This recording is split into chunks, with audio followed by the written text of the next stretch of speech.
আসসালামু আলাইকুম ছোট্ট বন্ধুরা, কেমন আছো তোমরা?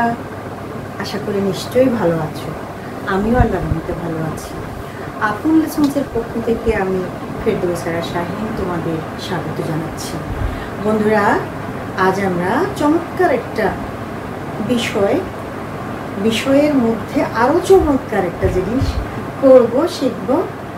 সেটা হচ্ছে প্রথম শ্রেণীর বন্ধুদের নিয়ে আমাদের গণিত বইটা থেকে। প্রথম শ্রেণীর বন্ধুরা, তোমরা কি বই খাতা নিয়ে রেডি? আশা করি তোমরা রেডি হয়ে গেছো। তো বন্ধুরা, আমরা আজকে যেখানে পড়ব বা অঙ্ক পড়ব, সেটা আমি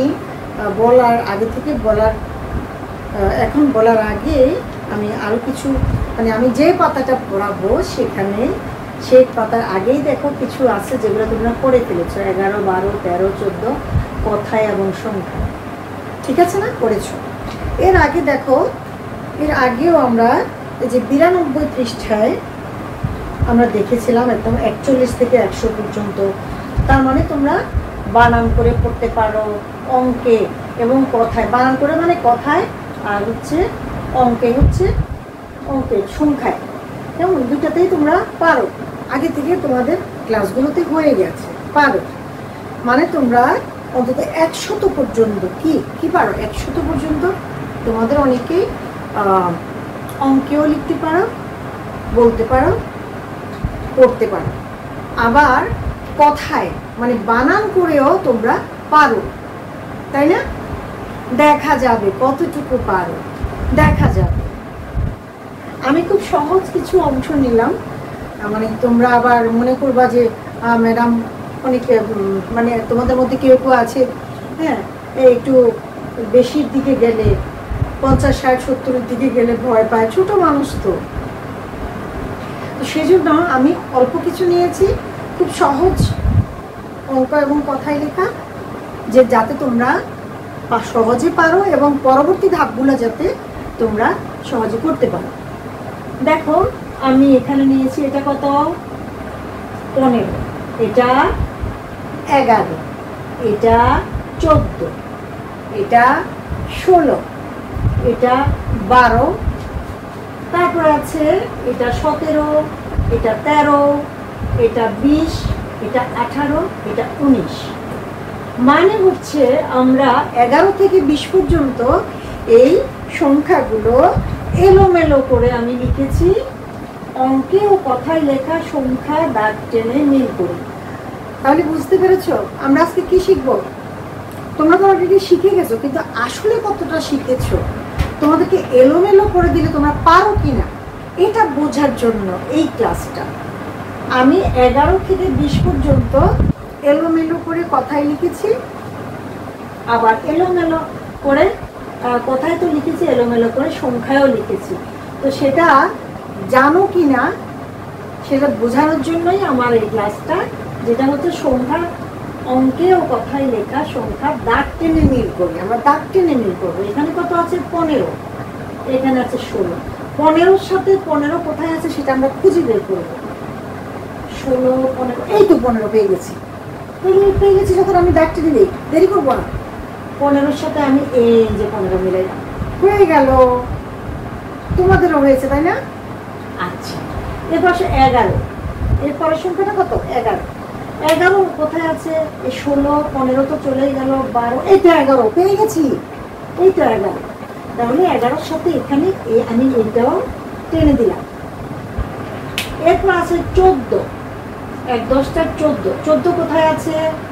এই যে 16 আছে, 15 তো চলে গেল, 12 আছে, মিলছে না। 14, এই তো 14। এই দেখো আমি এখান থেকে দাগ টেনে 14-তে নিয়ে আসলাম দাগটাকে। আর বাকি রইল কত? 16। দেখি এবার 16 কোথায় আছে? 14, 11, 12, 15, 16, এই তো 16 পেয়ে গেছি। তোমরাও পেয়েছো, তাই না? ঠিক আছে, আমরা তাহলে এইখানে দাগ টানি। 16 অঙ্কের 16 চলে গেল কথার 16-র কাছে। কি মজা! এরপর আসো 12। 12 কোথায় আছে খুঁজতে হবে। হ্যাঁ, 12, 16, 15, ওই তো 12। গোয়াকার 12 অকারও 12 পেয়ে গেছি।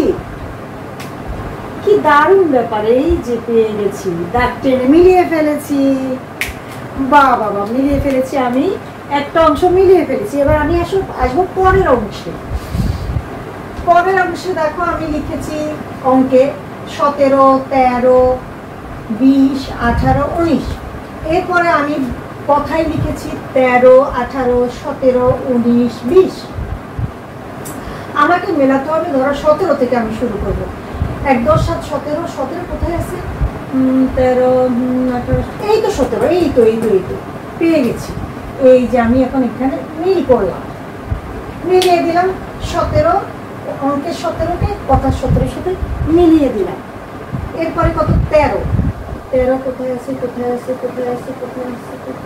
এই তো 13, এই তো পেয়ে গেছি। এই যে 13 তোমাদের মিলে গেছে না? আমার মনে হয় আমি লেখার আগেই তোমরা লিখে, মানে দাগ টানার আগেই তোমার দাগ টেনে ফেলেছো, তাই না? আচ্ছা, আসো এবার 20 কোথায় আছে? 13, 18, 17, 19, এই তো 20 পাওয়া গেছে। এই যে 20 পেয়ে গেলাম, মিল করলাম। অঙ্কের 20-এর সাথে কথার 20 মিলিয়ে দিলাম, দাগ টেনে মিল করলাম। এরপরে আছে কত? 18। এবার আমাকে খুঁজতে হবে এখানে 18 কোথায়? 13, 18, কত? একদম কাছে। আমি 13 পরে 18 পেয়ে গেছি। 13 পরে 18, কি মজা! তাহলে আমি 18কে এইখানে দিয়ে দিলাম।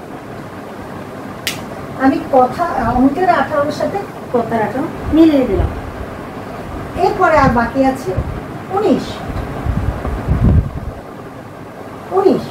কোথায় আছে? 13 গেল, 18 গেল, 17 গেল, এই তো 19, এখানে 19। এই যে পাওয়া গেল। তাহলে আমি এখান থেকে এই যে জোড়া দিয়ে দেব, দাগ টেনে কি করলাম? আমি মিল করে ফেললাম। তাহলে এদিকেও মিল করলাম, এদিকেও মিল করলাম। আশা করি তোমরাও হয়তো এর মধ্যে মিল করে ফেলেছো, ঠিক না বন্ধুরা? তাহলে কি আমাদের প্রথম শ্রেণীর গণিত বইটা থেকে আমরা যে অংশটা নিলাম আজকে 96 নম্বর পৃষ্ঠা, এই যে পৃষ্ঠাটা, আমরা সেখান থেকে বোর্ডে লিখে একদম সহজ একটা পাঠ দিলাম। তোমরা চাইলে এগুলোকে আরও নতুন খেলা খেলতে পারো। এলোমেলো করে ধরো 40 থেকে 50, 50 থেকে 60 এলোমেলো করে কথায় লিখবা। কথায় লেখার পরে আবার সেগুলোকে এলোমেলো করে অঙ্কে লিখবা।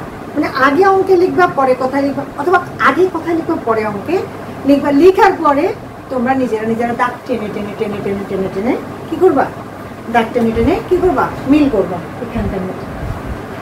খুব মজা হবে, তাই না? এভাবে আমরা দাগ টেনে আরো অনেক কিছু শিখতে পারবো, যাতে আমরা যেন বিভ্রান্তিতে না পড়ি। অনেকে কি করে একদম গদবাদা মুখস্থ করে ফেলে। হ্যাঁ, ওই মানে পড়তে আসে কিন্তু ভালো করে খেয়াল করে না যে কোনটা 12 কোনটা 13 হবে, বানান কিভাবে করে, বোয়াকার বা রকার 12, হ্যাঁ, এই যে 12, 13, হ্যাঁ, 14 এভাবে যে শিখতে হয়। এই যে 13 তয়কাতে রকার 13, চৌকার 10 যুক্ত 14, এইভাবে ভালো করে মনে রাখলে, হ্যাঁ, তাহলে কি আমরা এই ধরনের খেলাগুলো খেলতে সহজ হবে এবং সংখ্যার ধারণাগুলো আমরা ঠিক মতো শিখতে পারবো। তো ঠিক আছে, আজ আর নয় বন্ধুরা, অনেক মজা করে পড়ালাম। ভালো থেকে তোমরা। আল্লাহ হাফেজ।